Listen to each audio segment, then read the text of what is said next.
Bonjour, je m'appelle Aurélie Varel, je suis chercheuse CNRS en géographie au Centre d'études de l'Inde et de l'Asie du Sud à l'EHESS à Paris.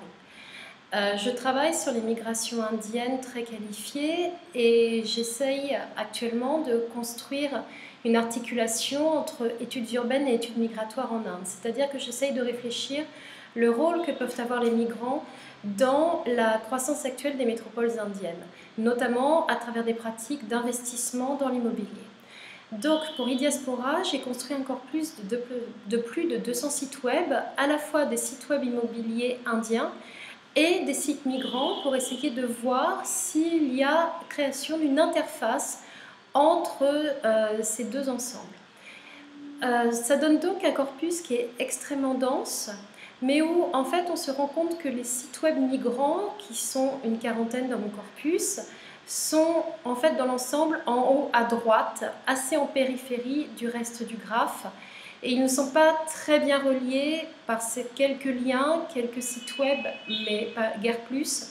à l'ensemble des sites web immobiliers, donc des sites web de promoteurs, des sites web de conseillers en investissement ou des grands portails en ligne qui proposent des annonces immobilières. Toutefois, quand je dis qu'il y a des sites qui font le lien, il y a par exemple le site web qui se trouve ici, celui de la Banque centrale indienne, la Reserve Bank of India, qui est la principale autorité du graphe, c'est-à-dire le site web le plus référencé dans ce corpus.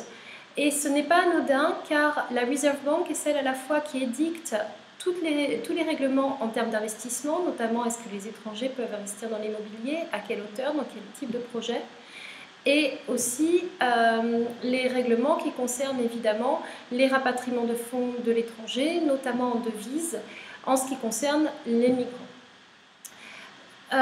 Il y a un autre site web que je trouve extrêmement intéressant sur ce graphe, c'est un site web qui s'appelle indianrealestateboard.com. En fait, il est relié uniquement à un portail qui est un grand portail de la diaspora, plutôt pour des migrants installés en Amérique du Nord, anglophones, qui s'appelle garamchai.com. Garamchai.com en fait est un portail où on trouve des forums dédiés à toutes les questions qui intéressent les migrants. Des questions liées à la naturalisation, des questions liées à la nationalité, aux droits qu'ont les migrants en Inde, la question de rentrer ou pas au pays, comment on peut faire, etc. Et en fait, il y avait un ensemble de forums dédiés à l'immobilier qui ont été transformés en site web à part entière depuis 1 an et demi, mais auquel on peut accéder directement par un onglet sur la page d'accueil de Garamchai. Et ce site web, donc Indian Real Estate Board, est aussi un site web qui regroupe des forums où on ne discute que d'immobilier. Et en fait, ça devient un espace virtuel où on voit discuter ensemble des gens qui peuvent être en Inde, mais aussi des gens qui sont à l'étranger, qui sont des immigrés. Et toutes ces personnes discutent d'immobilier, de quels sont les bons plans en immobilier du moment, de l'avancement de certains projets, de certains chantiers, de stratégies pour investir.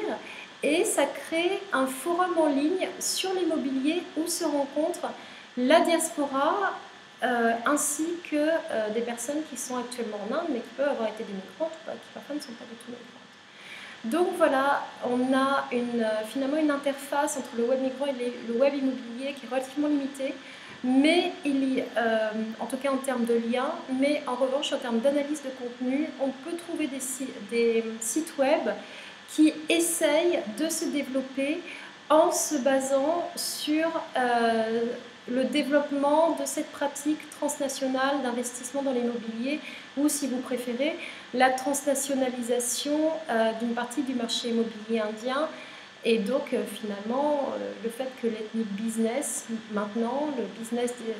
lié à la diaspora, s'étend également à l'immobilier indien.